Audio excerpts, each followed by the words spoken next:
Hello, everybody. This is another episode of the Social Ninjas podcast. I'm going to be your complete host, Jeremy.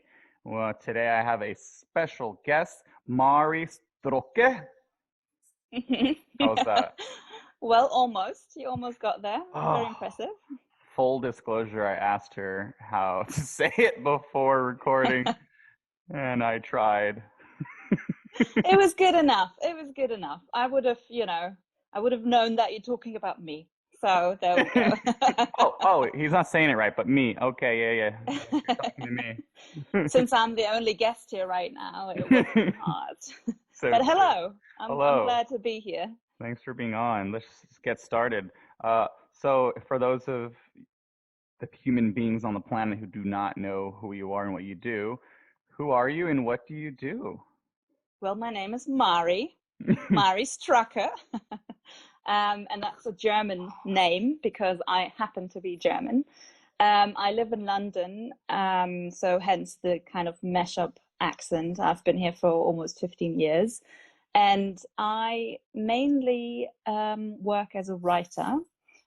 And in terms of mental health, what I do is I blog a lot. So you mainly find me on Instagram, sharing the deepest secrets of my soul with everybody. And I also am a stand-up comedian, although I can't remember what it's like to be on a stage anymore, because obviously coronavirus happened and we've all been confined to our homes. Hmm. So that's a bit about me. Cool. Um, I don't know if I should jump right in there in terms of my mental health blogging, what I personally suffer from, because that's a big part of who I am. Hmm. Um, so I have generalized anxiety disorder. Yay! Woo! And round Yeah! of applause. And and I also have added PTSD to my little fun plate about, when was it? 3 years ago. Yeah. Because I was in a traumatic incident that I'm also happy to talk about if needs be. But that was when I also added that. Yeah. Yeah, so that's it in a nutshell. So the writing is a big part of me, the sharing is a big part. I really try to shine a light on how it actually feels. And because I've studied writing, I come from a film background, so I often work as a producer as well. I think the whole storytelling aspect is quite natural to me. And I feel that I can express the inner landscape of anxiety fairly well. Well, I hope so. It seems like people are connecting with it, and yeah, that's my main thing in life. Yeah. I want to hear more about, like, dive in a little more, but Mm. I wanted to say something that's amazing. What caught my eye was the combination of a comedian and mental health speaker. And Yeah. for me, I think that's beautiful because in my opinion, mental health is one of these stigma type fields where once people talk or hear mental health, people freak out. So I love the Yes. comedic part because, Yeah. in my opinion, it helps people be more open to diving into it. So I think it's beautiful. To go further, I know you're the person, but I just got goosebumps in the sense of I think when someone breaks their arm, people, oh, are you okay? How can we help you? And then I have mental health issues, and they're oh, they run away. Yeah. Yeah. I wish it was like they just got a broken arm. People are like, oh wait, what? You have some mental health issues? How can we help you? Can we sign Yeah. your arm? Like I wish it was the same Yeah. Yeah. respect It's level. exactly, I mean, it's exactly that problem that makes it so difficult.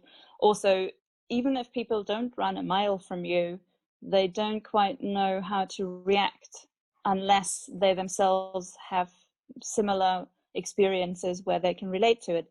In that case, I feel there's a lot more, understanding, obviously, but there are just so many people who have no clue how to even, should you smile in a friendly way, should you look saddened, what is the reaction that you give someone who's disclosing that kind of very personal information. And I think you're absolutely right about the the comedy aspect of it, it gives the other person a very easy gateway to, you're allowed to laugh about this. That is the normal response I want from you right now. But I'm also actually giving you proper content about these mental health issues and what it's like to suffer from them. But the packaging allows a lot of people to connect with something that, as you say, they usually shy away from. So I found that also in my writing, because I'm always a little bit ironic sometimes, I make fun of my own struggles, and I'm confident enough to be able to do that. I understand like not everybody can, and I completely respect that as well. But it's a good combination if you want to reach people who actually don't know what it feels like. And those are the people that need to help remove the stigma, right? Like we want those people to say, as you put it, can I sign your broken leg or something like that? We want that to happen. And so therefore we need to find a way so that they can understand what we're going through. Love that. Yeah, it brings to mind sometimes when I have my inner voice saying like, "Oh, you're a piece of crap," no one likes you, Mm. and then I'll like, "No one likes you," blah blah blah. I'll say in like a song, like a ridiculous song voice. I don't know why it came up right now, and Yeah. it takes away its power. Like it's so Yes, it does. interesting It does. because it's like you're making fun of it. Like I know you understand it has a Yeah. positive intention. It wants peace for you, but it's still hard. and I Yeah. and I also think that for most, and me included, a lot of the times, I just want it to go away. Like leave me alone, and that makes it turn up, almost try harder to get my attention. Yes. Yeah. Absolutely. Yeah. So Let's, if you're open to kind of sharing what you went through and the journey to where Yeah. you are now, I'd love to hear it. So, um, basically, I think I've always suffered from anxiety and depression. And for me, the way I can retrospectively classify it, if I have to, is that the anxiety caused the depression. So it was that way around. And I think they often just come hand in hand, but it's always the overthinking, yeah, the stressing about not so much in that sense social situations. I've never been scared about speaking in public. I've always loved to have the attention all on me and all of that. But I would worry a lot about what people and friends think, and I would justify things a lot more than I have to. I'm learning this still as I go along in my life, that I don't need to explain myself the way I always do. But I want to make sure that everybody understands where I come from, and therefore cuts me some slack if I do something wrong. It's this constant overthinking, and I'm very sure I've always done that. My mum always used to say when I was younger that I carry the burden of the world on my shoulders, like this darkness, this heaviness, this, how do other people just fly through life, and I just don't seem to do that.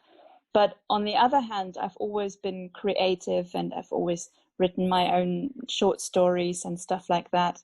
At the moment, I'm actually writing my first book, which is very exciting. But yeah, Yeah. yeah, Yeah. that's the one thing that lockdown was actually really good for. My agent was very happy about that, so that's a good thing. But anyways, back then, I always thought, okay, if you're this artistic person, then it comes with those dark feeling of doom and gloom, because if you look at the artists over time, they've always had this kind of glorified depression. And so I thought, well, I'm just one of those people. And I kind of found comfort in that.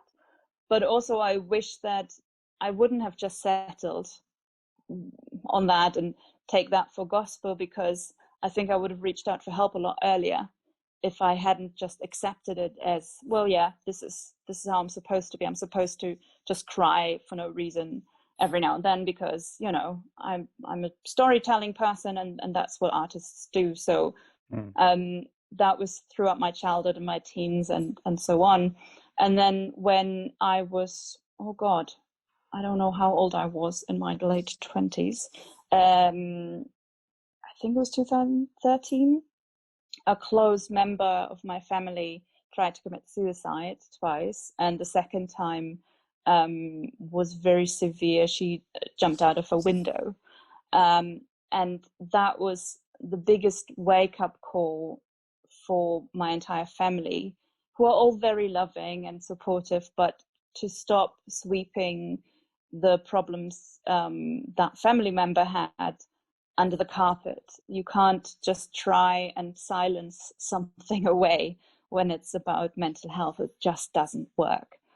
We can't continue smiling and just hope that through a miracle that person will just then smile with us. And because that incident was so severe, and she was in a coma for a very long time. She had a lot of operations, and we don't know if she would walk again. And big miracle did happen. She's walking now again. She's, I think, happy.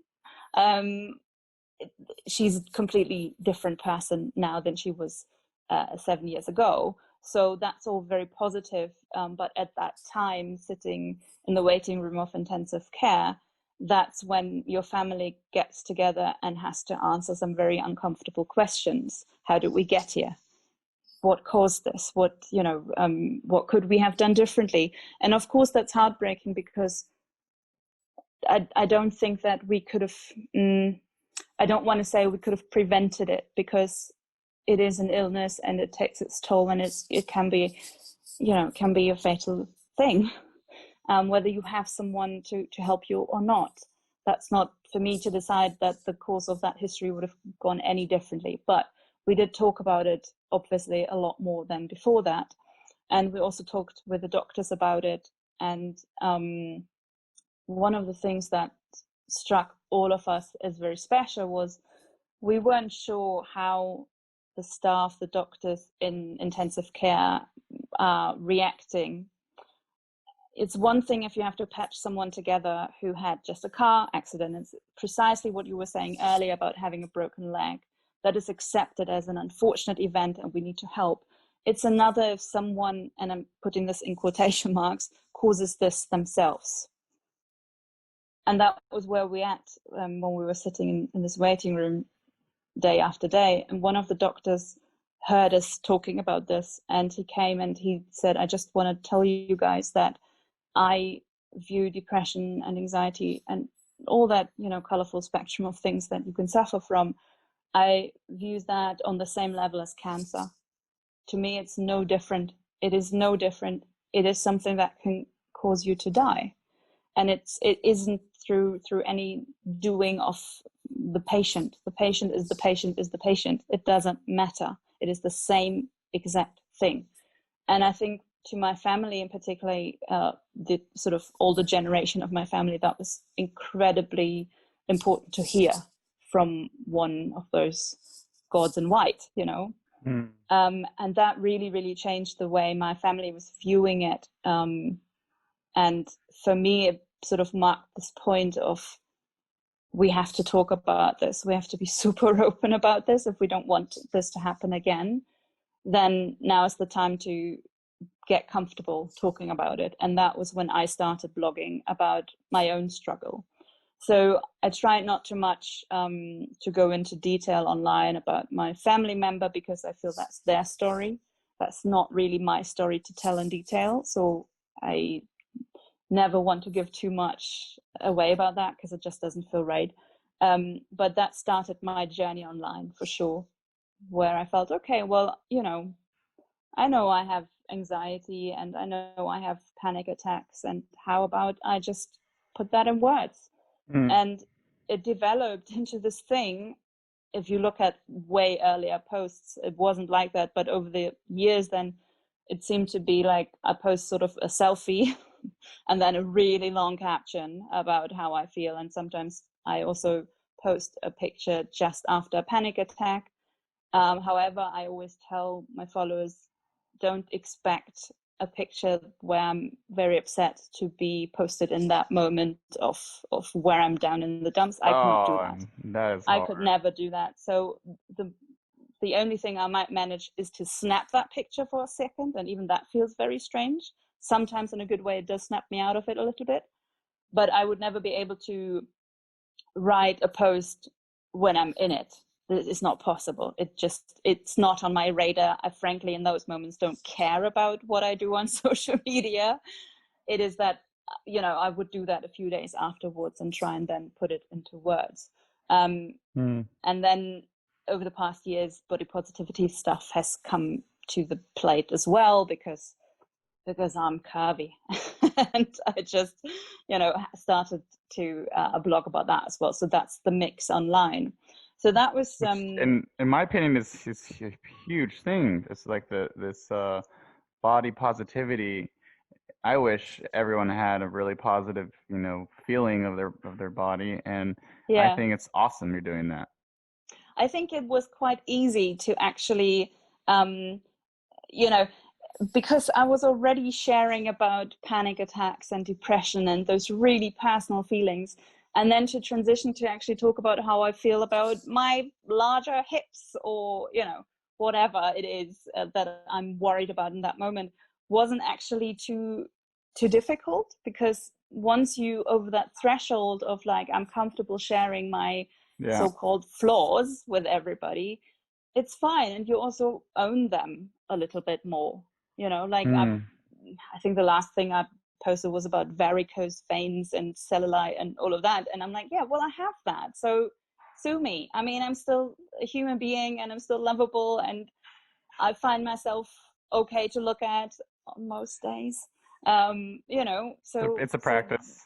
exactly. This reminds me. I have like a bald spot growing. Yeah, I said it. And I would see it in pictures and videos, and I would get so Yeah, uncomfortable, and I'm like, oh yeah. God, I get all. And then finally, as a challenge, one time I used to do sales for an alcohol company, and Oh, I'd wear a hat like a fedora. I was trying to be fancy and stick out. yeah. And I was like, out of curiosity, look at my bald spots growing in so perfectly. I love it. I just did it as like Yeah, but you know what, it it felt helps. good. It felt really good. I was joking Yeah. in the moment, but I was like, well, actually, oh, it's growing in nicely. It's all perspective. And also, if you really think about the way that what we call those beauty standards have developed, it's bullshit. And we all know it. We absolutely know over the centuries it's changed so much. The trends were so different over the years. And now all they want to do, if you look at media and so on, is to sell us products to chase this dream that you're never going to reach about being perfect. Well, And that is it. I also want to bring up that dream is not healthy, as you call it. Like that No, dream with quotes is not absolutely healthy. not. A lot of like the perfect body, a lot of these times they have eating disorders to get to that Yeah, quote unquote perfect body. yeah, And I'm glad there's a shift going on with that body positivity, yeah, because it's a standard that just is so toxic yeah. because it's And not it healthy. just ruins, and it ruins so many aspects of your life when you could just be happy that your body is working for you most of the Yeah, times. Like, I can walk from that point to that point. Well, thank you, legs. Do I really care what size of jeans I can squeeze them into? Do you know, like, and of course, that's not to say you need to be happy with your weight, and you need to feel healthy. I will not comment on any of that. That's everybody else's individual decision. oh yeah, yeah, But don't, judge yourself by exactly what you just said. Those standards that are frankly quite worrying. yeah. But yeah. I like So I like how you mentioned like I'm so grateful for my legs for letting me walk. Just positive perspective. yeah, I had a friend who's self-conscious about his weight, and he would look in the mirror and he would say, "Oh, I love my big belly because it digests my all my food so perfectly. Oh, you're yeah, amazing." And he yeah, just positively framed it. yeah. And I think that's a lot of the work you can actually do when you suffer from this kind of, well, it is, I think anxiety probably is the most fitting one when you look at social media stuff, because we compare ourselves so much to what's out there, and most of it, I'd say 90%, is probably fake. It's not real life. And Hmm. one of the things that I've been doing for myself and also preaching quite a bit about online is feed yourself the right social media diet, because what you look at on a continuous basis, i.e., probably several times a day. I don't know how much you open Instagram, Facebook, whatever, but it is a constant stream of images we feed our brain, and you can totally influence that. Nobody says you need to follow Kim Kardashian, or I don't know. I mean, she's great, and I really like her bum. But like one of the perfection accounts, let's put it that way, who's also trying to sell you something. You can, as you said, there is such a shift, and there are so many amazing accounts that are just pretty normal and celebrate the normal. And What is if normal, you right? exactly what is normal. And Mm. I also am always a bit mindful as well that someone can be naturally really slim, and they will have their own set of issues with that, Oh, so I've everybody is a good body, experienced. etc., etc. We know the hashtags, but you can make sure that the social media diet you feed yourself is a very colorful and diverse one, and it will change the way you actually view beauty.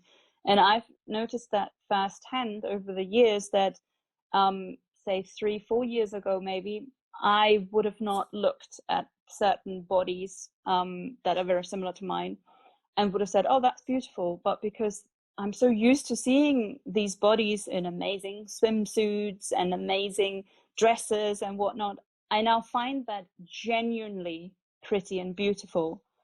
And it's completely changed the way that I shop my own clothes, for example, that I'm not shy of like wearing a short dress or something that reveals maybe more of my what I would not call problem zone anymore, but other people maybe call it that.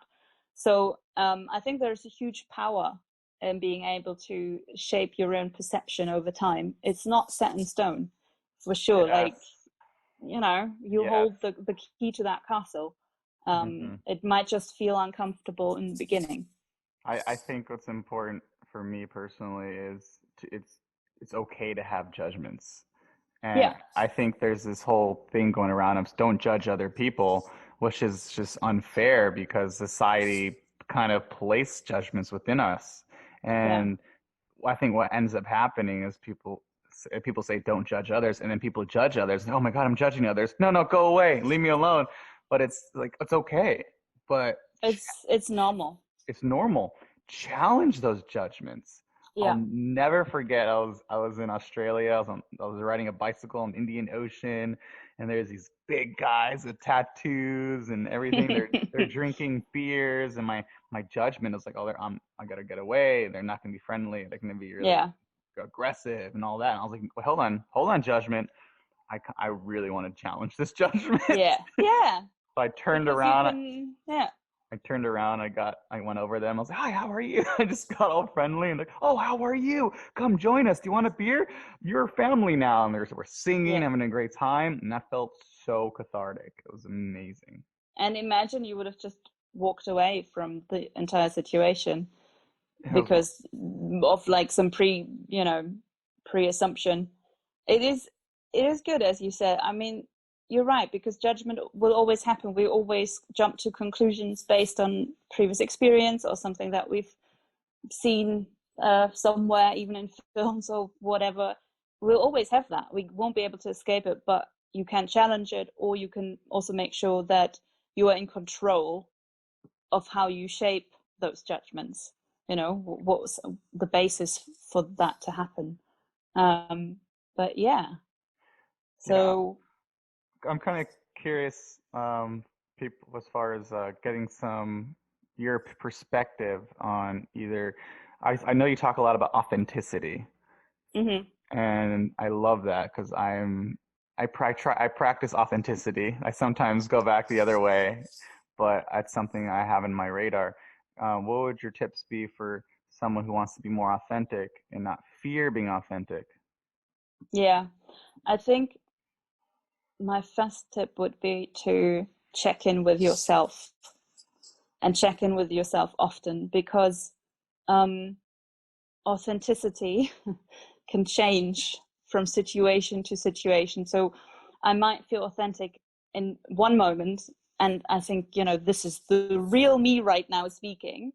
And then the situation maybe changes, and it can just be as small as going from the bus stop into the bus, and suddenly I'm surrounded by other people on the bus, and I think about the way they view me and what might they think about me listening to music too loudly, or and people with anxiety will, I think, completely understand the thoughts that can go on unnecessarily in Mm. certain situations. So it doesn't have to be a big thing, but check in with yourself where you're actually at.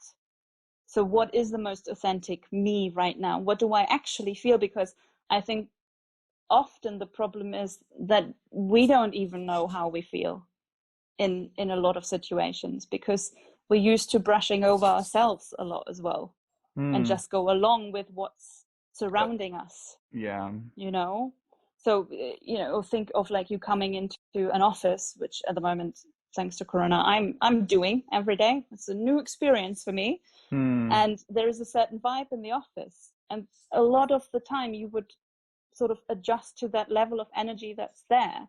And that's not to say that that's a bad thing, but check in with you how you actually feel, and then try, after you look inwards, reflect it outwards. But that is sort of the order for me, that I also try to navigate the online world. And of course, the authenticity quest is for me sort of an essential part of the blog, to always try and be me. I also try that when I interact with my followers, to not fall into, you know, throwing some phrases around and trying to be cool and whatever. I really try and be as much down to earth as I can. However, it's also important for me to let them know, look, this is a curated piece of me. The Mari that is online on that blog isn't 100% the Mari that you would meet on a regular daily basis. I think, for example, my boyfriend would tell you that I struggle a lot more with my anxiety than my Instagram, for example, reflects. Like, I'm a bit stronger there. I'm a bit more in tune with myself, but I have so many more moments in real life where I'm really not. So he would probably say, well, you're not as authentic online as you could be. But I think the online version of yourself will always just be a fraction, and that's okay as well. So I do say, yes, I'm very authentic online. I try, but please view it within the context of social media, because I will have thought about what I post. It's not a stream of consciousness that just goes onto the feed, right? So that's important to highlight. But I think, coming back to your question, it's also the question, the question you can ask yourself, particularly if you want to be more authentic online, um, is, who am I doing it for right now? Mm. Am I posting this because I'm in need of a boost of confidence, because I want some likes to flow in?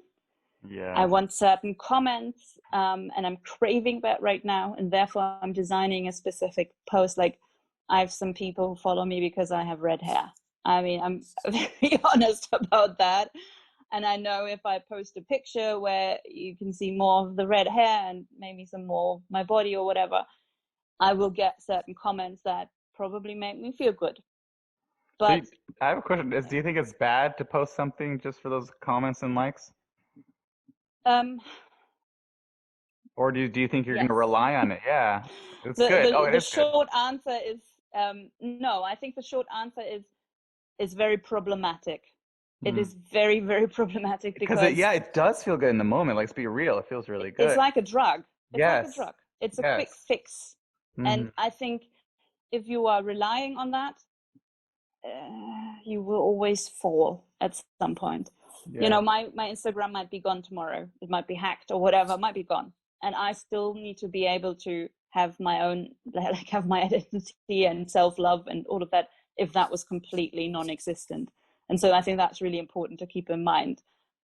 So in terms of asking who am I posting for and am I still authentic, I think the key is to be really honest with yourself. I think, if you have a day where you feel a bit bad about yourself and you want some some friends or someone online to say, oh, well, I'm sending you a virtual hug, and you know that's going to come that way.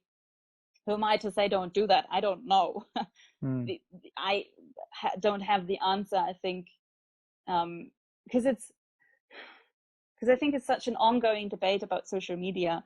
How real are the interactions online, in terms of, is it really human contact? Mm. What does a like mean? What does a comment with a smiley mean? I don't really know. I'm still learning that, and I'm also changing my opinion about it as I go along. Mm. But I think as long as you know where you stand in that moment and you don't lie to yourself, I think that's a good step. I think with anything, mental health awareness is the first obstacle.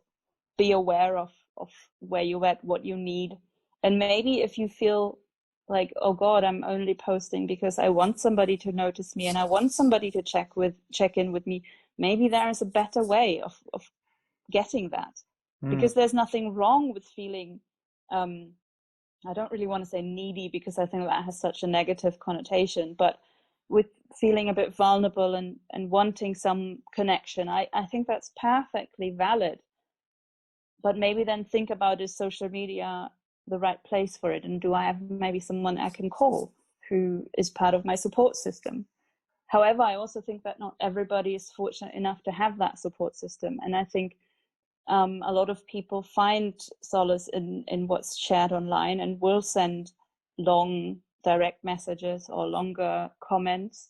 And I cherish those so much because it's usually someone who feels really, really alone, and through a post feels a little bit more connected. And sometimes that's all that's needed to take you from the really dark place to a bit of a place of hope. Mm. Um, Yeah. Yeah. so But I find it, because I get that asked a lot about social media as well. Is it good or bad? And I I think think with it's how we use it, personally. exactly, exactly. And so the awareness, um, you know, I don't know you only because we interact on Instagram. However, that doesn't mean that in that moment when I do interact with you, I don't care, because I do. And yeah, I think it's exactly what you say. It's how you use it. Mm. And I think it's, to be fair, you can't always care because if we're not, if I'm not in a space where I'm taking care of myself and I Yeah, feel, if I have stuff that comes up and that needs to be processed, I don't have yeah, the space to hold the space for someone else, if that makes yeah, sense. And that's yeah, okay too. Like absolutely. I have been so hard on myself where I know someone's going through it and I want to help them and support them. And then I'm like, oh, I just can't because I'm having a hard time and I feel guilty about it. So that's something that just came up, and it's important to realize. It's like, all Yeah, right, take care of yourself first, and then you can hold a space for someone else. yeah, yeah, absolutely.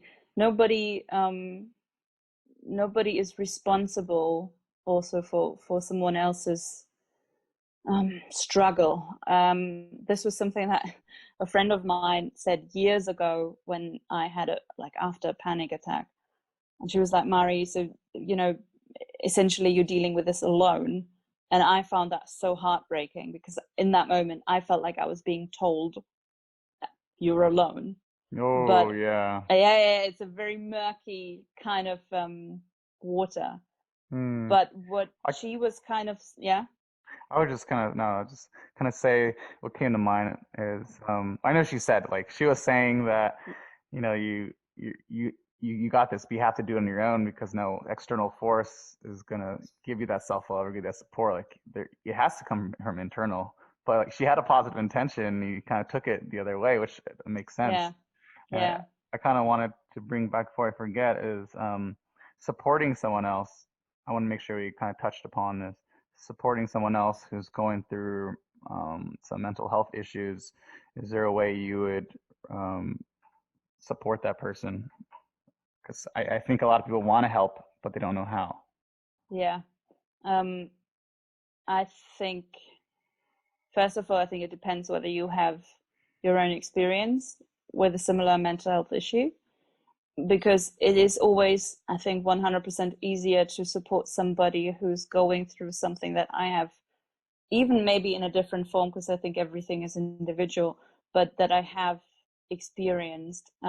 My friends who have anxiety or have panic attacks, I can, to a certain extent, completely understand what they're going through. And I can often judge from what would help me in this situation. I can offer that then to them. For example, sort of like grounding methods when you actually full on in a panic attack. Somebody who slowly brings you back and makes you feel safe again. I think it's a lot harder for people who have been fortunate enough to never experience anything like it. And we all say, yeah, everybody has a bad day every now and then. So of course everybody can relate to a mood swing or whatever. But I Mm. really think that's not cutting it. Yeah, no, That's not uh, that's I wanted to bring into like yeah, light something you said. It's the idea of you don't know if it's easier to help someone that's gone through it. And I think there's two different dynamics that the things I think about. And it's when someone's, oh, I feel you, I see what you're going through, and they're like, no, they haven't gone through it, and you're like, well, you yeah, haven't. And then on top of that, what's important is what works for me won't work for you. So what brings to mind for me is, well, what has helped you the most in the past when you're feeling this way? mm, Like ask them questions. I think we yeah, it's so much easier to just try to fix this stuff. Like I'll fix it. Do this, and this. You should, and that toxic dynamic of you should is something that is running rapid around the world. yeah, And it's like, here, how can I support you? yeah. I What think has helped you? Like give them tools and just hold yeah. space. Because I see what you said with your friend when she talks about like you're on this on your own, but like, yeah, no, you're on this own, but I support you in helping yourself. And I'm there. And I think the first thing is just being there. I think that's like the number one rule for anybody wanting to support anybody going through difficult times, is just being there. And I completely hear you about what helps me might not help you, but I think at least if I've gone down into the dark pit myself previously, I'll have some understanding at least of the urgency and the, you know, yeah, the it's not just a bad day when it really hits, and at least I can understand the scope of it all. And I think that's really, really important, to then hold just the space for somebody. um, I think for people who haven't experienced it, as you say, it's a good idea, I think, to ask, to not be afraid, to just ask, what do you need right now, how can I Yes. provide that. Yes. um, but I would also say that if you really want to help a friend, a family member, or whoever, there's so much out there that you can research, as well. I'm a big fan of telling people who claim that they've never experienced anything like it, and who are often quite quick to dismiss the scope of what you go through, to say, look, I don't really want to justify why I feel this way, and why a sentence like, just pull yourself together won't help me. Oh no. And there are still a lot of people like that who don't understand why you can't just switch the button, or like, just go have an ice cream and the world will be better, Because or just go have a shower. And it's like, I can't even get out of the bed right now, let alone the thought of the shower is just crushing me. mm, So to them, I also say, look, there is a lot of stuff out there, a lot of great articles, a lot of good research. And I'm not saying you have to go full on into medical, papers, but there's a lot online where people describe what they're suffering from, where there are lists of, yeah, listen, be there, be at the other end of the line. Just hold the space for some. There's so much there that I feel like you don't necessarily, if you really don't get it, you don't have to burden the person who's going through it with having to explain on top of it why their reaction and emotions are valid. mm. That's something I found quite difficult, when I actually deal with people who really have no clue, who still think it's a bit like, well, if I'm, I had sorry, I'm making this movement because I was with a guy, I don't know, 10 years ago, and his dad said even when he's got a cold, he's just gonna go out in the rain. This was in Wales, and he's just gonna dig a ditch, and that's gonna make him feel better. He's just gonna go out and be muddy and blah blah blah. And there was such little understanding of what I was actually going through. And I keep remembering this. Yeah, I just take the shovel and I do some good old hard work, and at the end of the day, I'll feel better. This kind of hardship thing.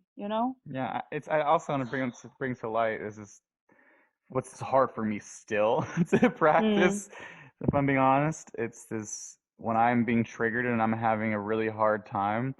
That's actually a positive in the sense that the carpet is kind of lifted and it's an opportunity to process old stuff that has just been sitting hidden in while I'm in a quote unquote, good mood and everything's great.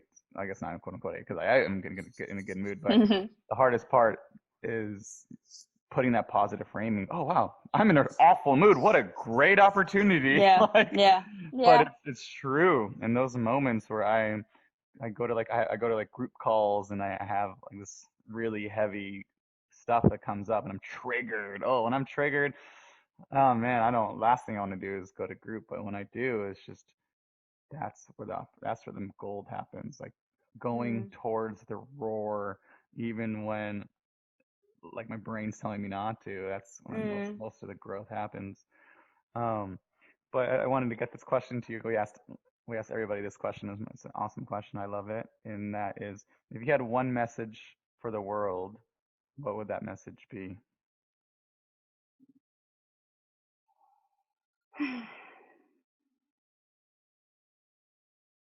I think it would be connection is everything. I think that's something I live by, or I try to live by, because imagine a world where you had zero connections, where you wouldn't connect to anything.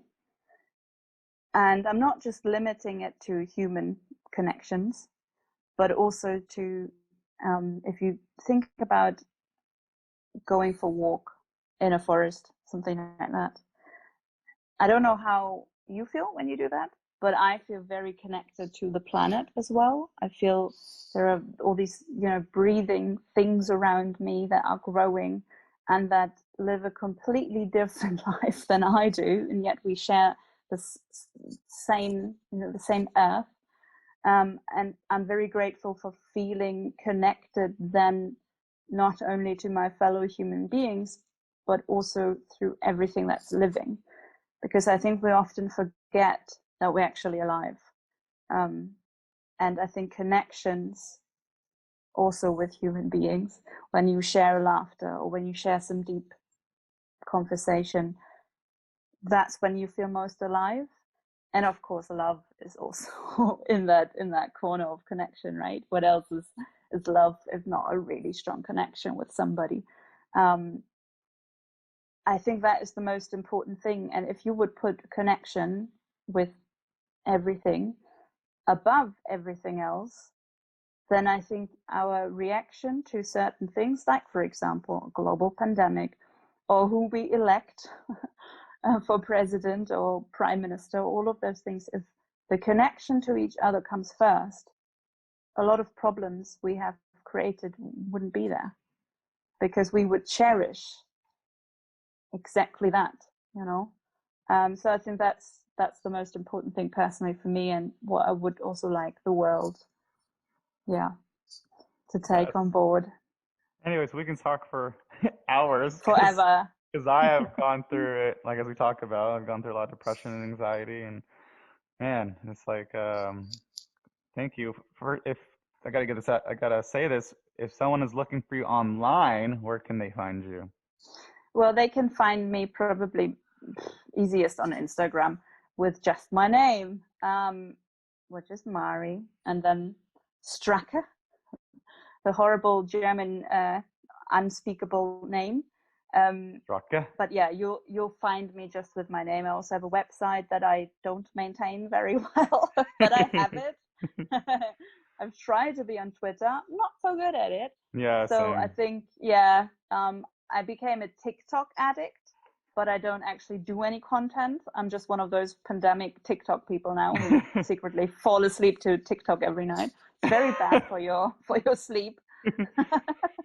But Feel yeah, like Instagram is where I live.